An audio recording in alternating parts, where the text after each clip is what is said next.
Bismillahirrahmanirrahim. Assalamualaikum warahmatullahi wabarakatuh. Alhamdulillahirabbil alamin wa bihi nasta'inu ala umuri dunya waddin.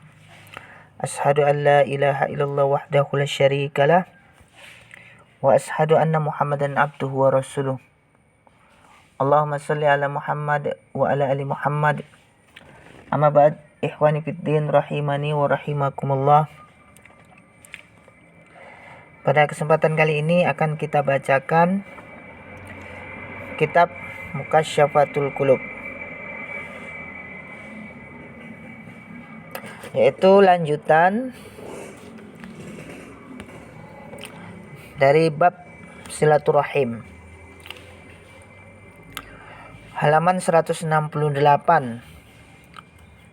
Kemudian Rasulullah SAW bersabda, Jika kalian mau bacalah ayat yang artinya, maka apakah kiranya jika kalian berkuasa, kalian akan membuat kerusakan di muka bumi dan memutuskan hubungan kekeluargaan? Mereka itulah orang-orang yang dilaknati Allah dan ditulikannya telinga mereka dan dibutakannya penglihatan mereka. Quran Surah Muhammad surat ke-47 ayat 22 sampai dengan 23.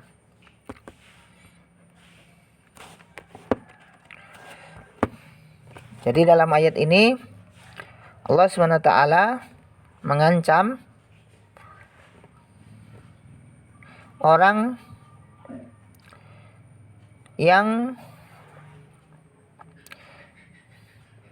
mempunyai kekuasaan di muka bumi ini, kemudian dia berbuat kerusakan, memutuskan hubungan kekeluargaan, maka mereka akan dilaknati oleh Allah, kemudian ditulikan telinganya dan dibutakan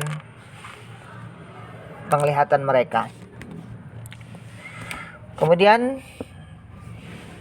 At-Tirmizi mengatakan bahwa hadis ini adalah hadis hasan sahih.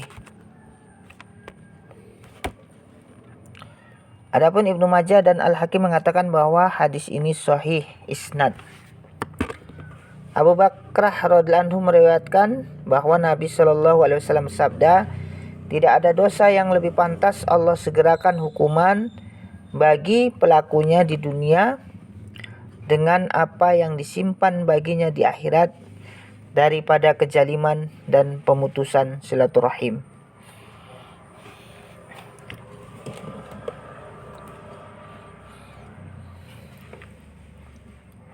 Jadi orang yang disegerakan hukumannya adalah orang yang berbuat kezaliman dan memutus tali silaturahim, yaitu orang-orang yang melakukan kezaliman dan memutuskan silaturahim, maka Allah akan segerakan hukumannya di dunia. Kemudian Al-Bukhari dan Muslim meriwayatkan, tidak akan masuk surga seorang pemutus.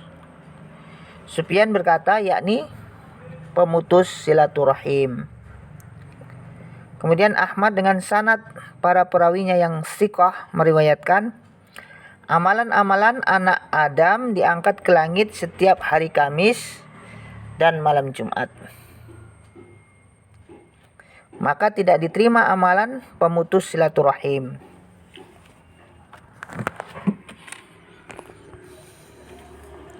Ibnu Hibban dan lainnya meriwayatkan ada 3 orang yang tidak akan masuk surga, yaitu pecandu khamar, pemutus silaturahim, dan yang menyakini sihir.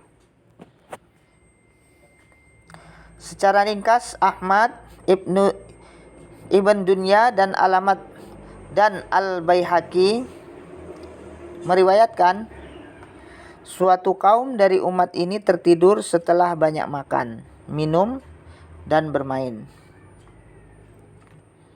Lalu ketika bangun pagi, mereka telah berubah rupa menjadi kera dan babi. Ditimpakan kepada mereka gerhana dan fitnah, sehingga orang-orang memasuki pagi berkata,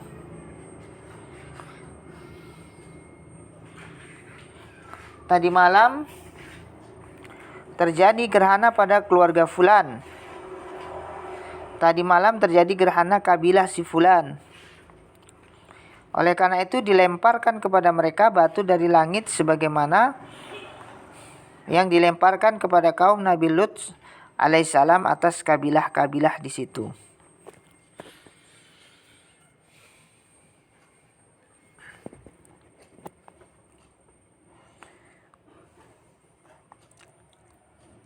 Dihembuskan kepada mereka angin kencang seperti yang telah membinasakan kaum Ad atas kabilah-kabilah di situ karena mereka minum khamar, berpakaian sutra, menyiksa pembantu rumah tangga, memakan riba, dan memutuskan silaturahim.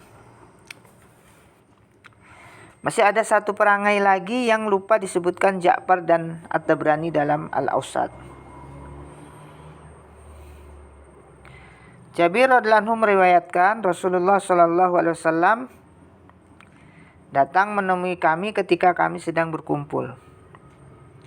Beliau bersabda, "Wahai sekalian kaum muslim, bertakwalah kepada Allah dan sambungkanlah tali silaturahim di antara kalian. Karena tidak ada pahala yang lebih cepat diberikan daripada pahala menyambungkan silaturahim."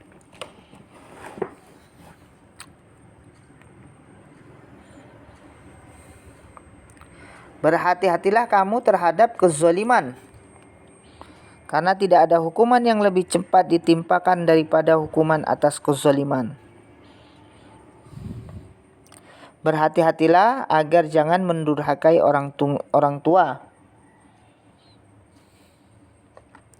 Wangi surga tercium dari jarak perjalanan 1000 tahun.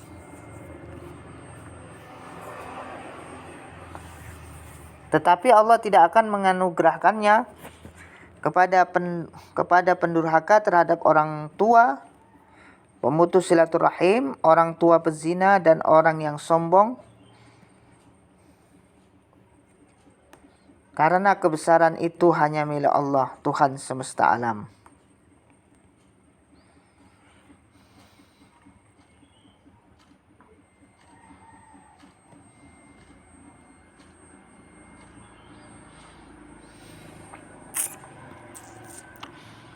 Al-Asbahani mengabarkan, kami duduk-duduk di samping Rasulullah sallallahu alaihi wasallam.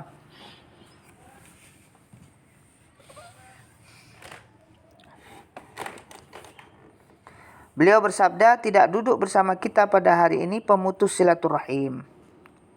Lalu seorang pemuda berdiri dari kumpulan itu, dia pergi mendatangi bibinya. Di antara dia dan bibinya telah terjadi perselisihan. Dia meminta maaf kepada bibinya dan bibinya pun memaafkannya. Kemudian dia kembali ke majelis. Nabi SAW bersabda, rahmat tidak akan turun kepada kaum yang di tengah mereka ada pemutus silaturahim.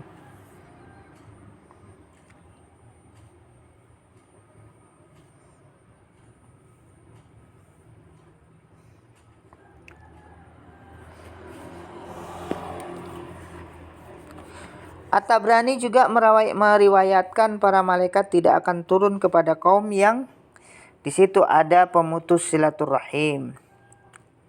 Selain itu dia juga meriwayatkan hadis dengan sanad sahih dari Al-A'masi bahwa setelah menunaikan salat subuh, Ibnu Mas'ud radhiyallahu anhu tidak duduk di majelis.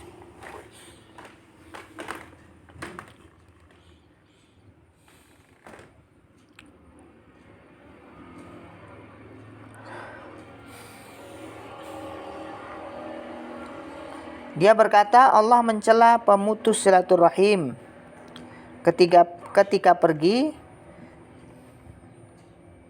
kita ingin menyeru Tuhan kita dan pintu-pintu surga terbuka kecuali bagi pemutus silaturahim.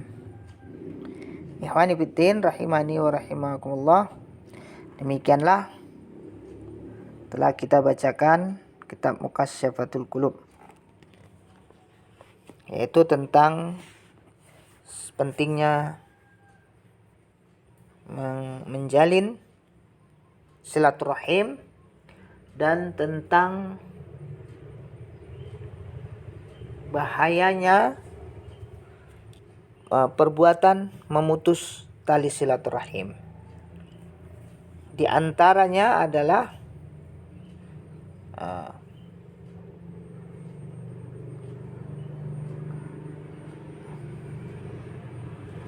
sebagaimana disebutkan bahwasannya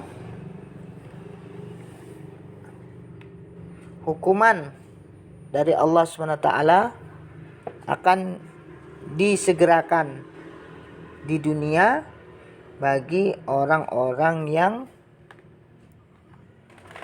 memutus tali silaturahim. Demikian, mudah-mudahan bermanfaat. Wallahu ta'ala alam. Subhanakallahumma wa bihamdika asyhadu an la ilaha illa anta astaghfiruka wa atubu ilaik. Wassalamualaikum warahmatullahi wabarakatuh.